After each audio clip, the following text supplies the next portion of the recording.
ಕರ್ನಾಟಕ ರಾಜಕಾರಣದಲ್ಲಿ ಕಾಂಗ್ರೆಸ್ ಪಕ್ಷದಲ್ಲಿ ಆಗ್ತಾ ಇರ್ತಕ್ಕಂಥ ತಿರುವುಗಳು ಮತ್ತು ಒಳಬೇಗೆಗಳು ಇವುಗಳ ಬಗ್ಗೆ ನಿಮ್ಮ ಜೊತೆ ಚರ್ಚೆ ಮಾಡಬೇಕಂತೇಳಿ ಇವತ್ತು ತಮ್ಮನ್ನೆಲ್ಲ ಆಹ್ವಾನ ಮಾಡಿ ತಾವೆಲ್ಲ ಬಂದಿರುವಂಥದ್ದು ಬಹಳ ಸಂತೋಷ. ಸ್ವಾಗತ ನಿಮಗೆ. ಸ್ನೇಹಿತರೆ, ಇದೇನಾಗಿದೆ, ಪಕ್ಷಗಳ ಸಂಘರ್ಷ ಆಗಲೇಬೇಕಾದ್ರೆ, ಆದರೆ ಇದು ಜಾತಿ ಸಂಘರ್ಷಕ್ಕೆ ತಿರುಗ್ತಾ ಇರ್ತಕ್ಕಂಥದ್ದು ಬಹಳ ದುರದೃಷ್ಟ.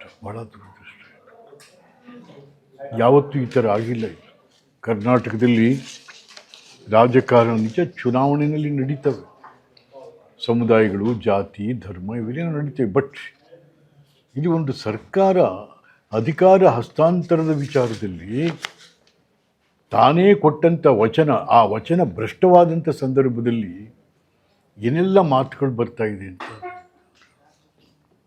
ಮತ್ತು ನಮ್ಮ ಯತೀಂದ್ರ ಅವರು MLC ಅವರು, ಸಿದ್ದರಾಮಯ್ಯನವರ ಮಕ್ಕಳು, ಅವರು ಈ ನೋಡಿ ಎಲ್ಲ ಸ್ವಾಮಿಗಳು ಈಚೆ ಬಂದಿದ್ದಾರೆ, ಕೆಲವು ಸ್ವಾಮಿಗಳು. ಆದರೆ ಪರ್ಟಿಕ್ಯುಲರ್ ಆಗಿ ಇವರು ಯತೀಂದ್ರ ಅವರು ನಮ್ಮ ನಿರ್ಮಲಾನಂದ ಸ್ವಾಮಿಗಳು, ಆದಿಚುಂಚನಗಿರಿ ಧರ್ಮಪೀಠದ ಧರ್ಮಾಧಿಕಾರಿಗಳು, ಅವ್ರ ಬಗ್ಗೆ ಭಾಳ ಲಘುವಾಗಿ ಮಾತಾಡ್ತಕ್ಕಂಥದ್ದನ್ನು ನಾವ್ಯಾರೂ ಸಹಿಸ್ಲಿಕ್ಕಾಗಲ್ಲ. ನೋ ಅಲ್ಲ.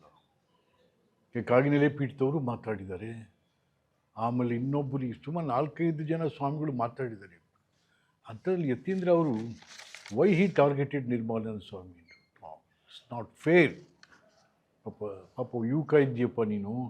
ಮತ್ತು ಈಗೇನಪ್ಪ ಅಂದರೆ ಸಿದ್ದರಾಮಯ್ಯನ ಪರವಾಗಿ ಅವರೊಬ್ಬರೇ ಬ್ಯಾಟ್ ಮಾಡ್ತಾ ಇದ್ರು ಮಗ.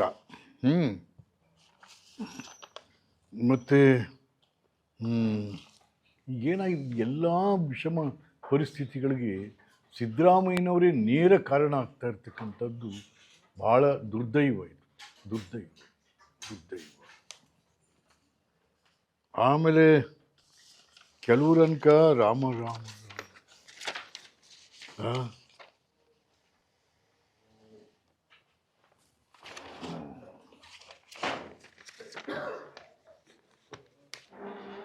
ಅಹಿಂದ ಅಂಥೇಳಿ ಕೆಲವರು, ಅಹಿಂದ ನಾಯಕ ಸಿದ್ದರಾಮಯ್ಯ ಅಂಥ ವರ್ಚಸ್ವಿ ನಾಯಕನೇ ಕರ್ನಾಟಕದಲ್ಲಿ ಮತ್ತೊಬ್ಬ ಇಲ್ಲ ಅಂತಂತ ಹೇಳ್ತಾವ್ರೆಲ್ಲ. ಅವು ಯಾರು ನಮ್ಮಲ್ಲಿ ರಾಮಚಂದ್ರಪ್ಪ ಅಂತ, ಅವನು ಶೋಷಿತ ಸಮುದಾಯಗಳ ಅಧ್ಯಕ್ಷ ಅಂತೆ, ಅಹಿಂದ ಅವನೆಲ್ಲೋ ಒಂದು ಮೀಟಿಂಗ್ ಕರೆದಿದ್ದು ಕಾಣಲಿಲ್ಲಪ್ಪ. ಇಲ್ವೇ ನಾವೆಲ್ಲ ಅಹಿಂದ ಅಲ್ವೇ? ಯಾವ ಮೀಟಿಂಗೂ ಇಲ್ಲ. ಸುಮ್ಮನೆ ಬೇಕಾದಾಗ ಇವ್ರಿಗೆ ಅಹಿಂದ, ಬೇಕಾದ ಶೋಷಿತ ಸಮುದಾಯಗಳ ಡಿಕ್ಲೇರ್ಡ್ ಅಧ್ಯಕ್ಷರುಗಳು ಇವೆಲ್ಲ. ಸಿದ್ದರಾಮಯ್ಯ